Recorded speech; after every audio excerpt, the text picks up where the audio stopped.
最近海鲜比较贵，吃鲈鱼还相对划算一点。今天鲈鱼腐竹包，准备食材：鲈鱼1条，选这种稍微长一点的，豆麻短，还有一点腐竹，配肉、姜、葱、蒜头、红辣椒，还有2个红葱头。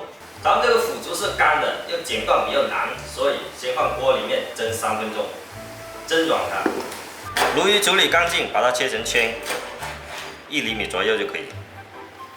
来几片姜，再来几点葱汁，来勺料酒，1勺酱油，少许薄盐，鱼可以稍微咸一点，胡椒粉，把它搅拌均匀。搅拌均匀后，来加入一点点生粉，锁住味道，不用太多。再次搅拌均匀，辣椒放一旁备用。把蒸软的腐竹拿出来，剪短，柔软又不失韧劲。再把配料切小，切点姜粒，蒜头也不用切得太小，就是独蒜圆的。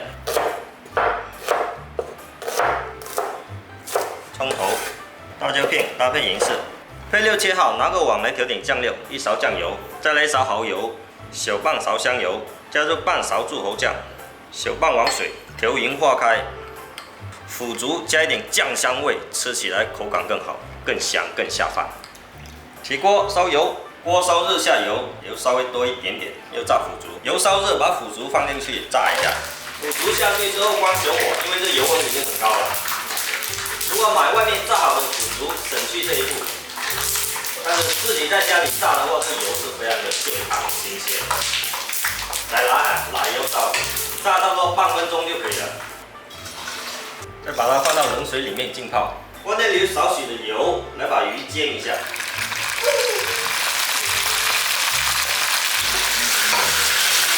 一面煎金黄，再翻另一面。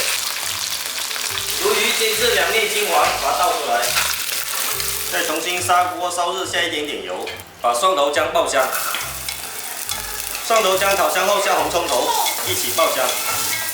6头炒香，来把腐竹放进去，再下炸好的鲈鱼，把刚调的汁水淋上去。盖上盖子，煮开后小火煲5分钟。时间到，开盖。哇，一开盖满屋香。把葱头放下去蒸香，再来几片红辣椒蒸饰，再盖它半分钟。5、4、3、2、1。